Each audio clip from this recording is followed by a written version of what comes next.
Assalamualaikum warahmatullahi wabarakatuh. Sebelumnya izin perkenalkan, nama saya Dini Listiawan dari kelas 10 MIPA 4 dengan nomor absen 11.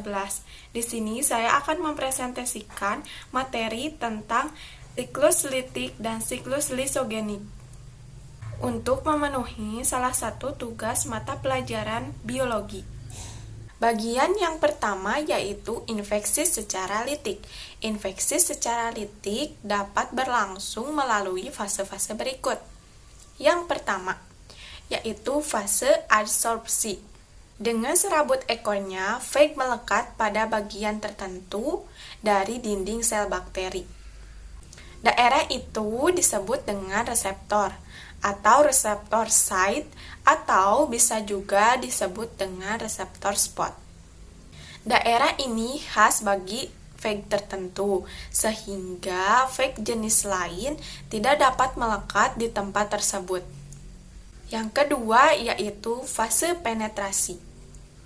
Meskipun tidak memiliki enzim untuk metabolisme, bakteriofag memiliki enzim lisozim yang berfungsi untuk merusak dinding sel bakteri.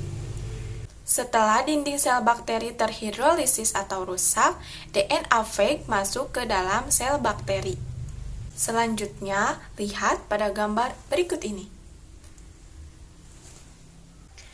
Pada bagian A siklus litik, nomor 2, fag DNA masuk ke sel inang. Yang ketiga yaitu fase replikasi dan sintesis. Selanjutnya, fag merusak DNA dan menggunakannya sebagai bahan untuk replikasi dan sintesis. Pada tahap replikasi, fag menyusun dan memperbanyak DNA-nya. Pada tahap sintesis, fag membentuk selubung-selubung protein atau kapsid baru. Perhatikan gambar berikut ini. Pada bagian A, siklus litik, nomor 3, DNA diuraikan. Selanjutnya, pada nomor 4, terbentuk fag DNA baru menggunakan nukleotida milik DNA inang. Selanjutnya, pada nomor 5, sel inang melakukan transkripsi dan translasi DNA fag untuk menghasilkan protein fag. Selanjutnya, fase yang keempat, yaitu fase perakitan. Komponen-komponen fag akan disusun membentuk fag baru. Hasilnya adalah ratusan fag baru yang lengkap dengan molekul DNA dan kapsidanya. Perhatikan gambar berikut ini. Pada bagian A siklus litik nomor 6 yaitu perakitan fag baru selesai. Enzim PEG menyebabkan sel pecah atau lisis. Sesudah fag dewasa, sel bakteri akan pecah atau lisis, sehingga fag baru akan keluar. Jumlah virus baru ini dapat mencapai sekitar 200 buah. Lihat pada gambar berikut ini. Pada bagian A siklus litik nomor 7, fag yang baru akan dilepaskan dan akan membentuk siklus yang baru.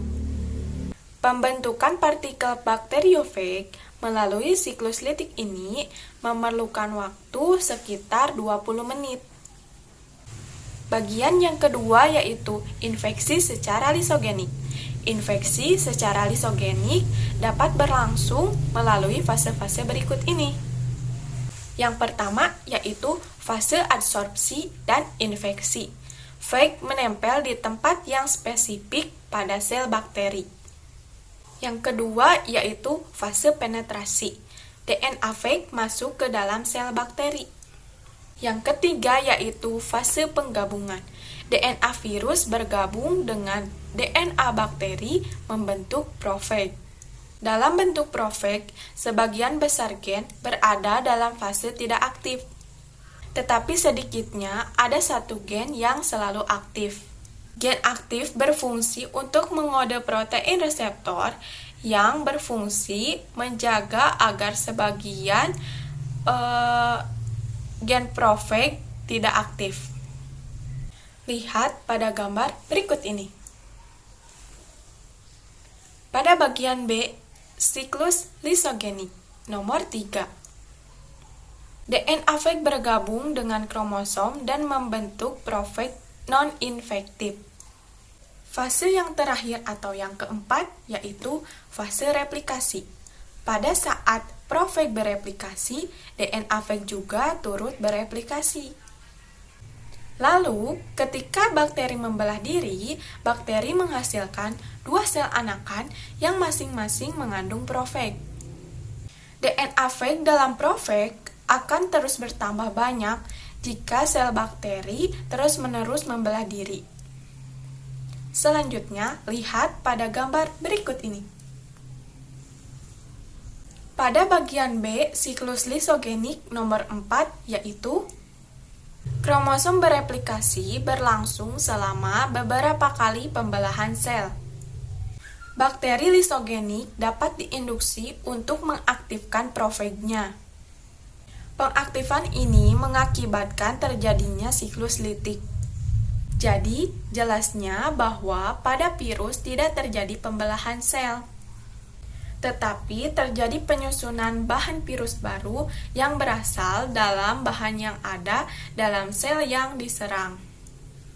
Sekian dan terima kasih presentasi dari saya.